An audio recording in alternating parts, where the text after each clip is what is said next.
Hey y'all, so I'm just going to talk you through what I've done here to make the copper stand. So I've got some copper pipes from Tool Station, and so I decided that I didn't want it to be one more than 1.8 meters tall, because I feel like 2 meters, it just depends on the size of the house. 2 meters can be a bit tall, so I think 1.8 meters works out well, and also for stability. So um that's how long I wanted it, or how tall I want it to be. But for the base, I'm measuring them at 50 centimeters times four. So, well, times eight really. So four poles for the base at 50 centimeters each, and then four poles for the top bit also at 50 centimeters each. I did actually try to buy, so I wanted to buy some stands because I've seen them, but they were out of stock. And then I wanted someone to create these copper stands for me, but the lady that does it for me just had a baby, so congrats to her. So she wasn't available. And then there was another guy I wanted to do it for me, but I don't know. Every time I kept messaging him, he would say, yeah, he's going to send me an invoice, and never did. So I don't like working with vendors without paperwork, because obviously anything happens, you need a paper trail.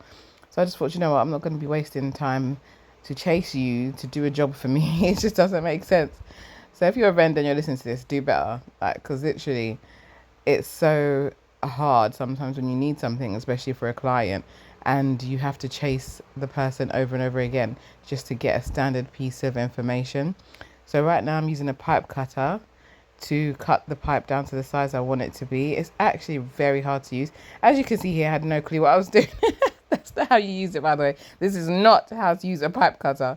So obviously it's my first time. I've never done it before. So I was like, oh yeah, this is easy. But then I saw that it's not actually cutting anything. So I thought, let me close it. And then, and Bob's your uncle, it worked. But it was very hard. Like, some pieces were harder than others, which I don't understand. But it was actually quite hard to, you need a lot of strength, to be honest, to be able to cut this. So yes, I've cut the pipes down to the size I want them to be, and I'll just fast forward the rest.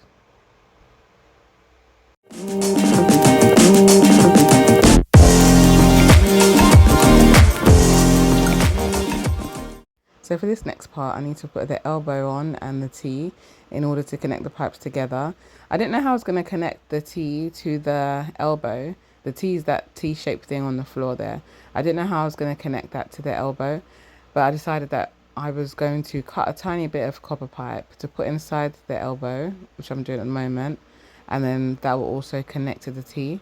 So from what I've seen, you can solder the pieces together, but I don't trust myself with that piece of equipment, so I decided that I was going to use glue instead.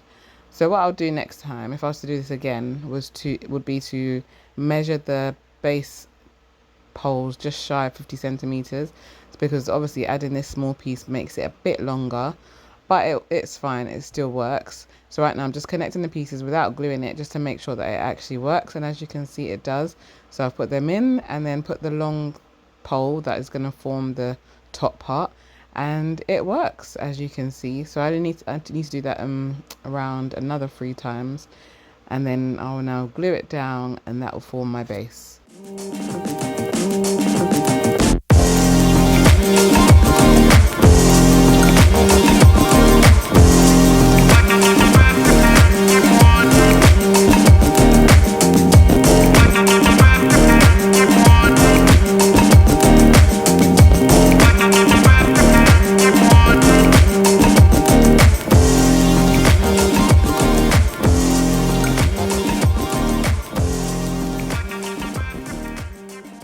Alright, so now I'm moving on to the gluing to make sure that basically everything stays together, because I've used these before where they've not been glued together. For some reason, these copper things just don't stand. So if anyone could give me advice on how to open these things. So basically it's like a glue with the pointy top, and I took off the top. First of all, I'm squeezing it, nothing's coming out. Okay, cool. And then I tried to open it from the base, and nothing comes out. Okay, cool.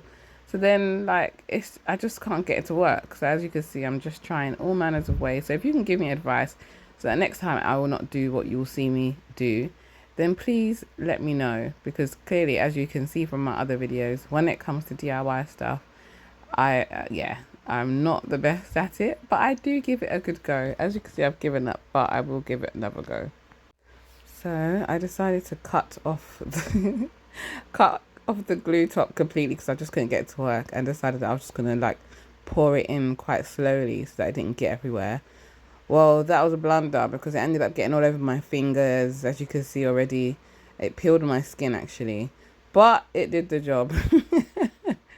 So I'm just pouring it inside everywhere that I want it to be, and then I'm going to use the elbow to connect back to the pole to basically put everything together how you saw it before.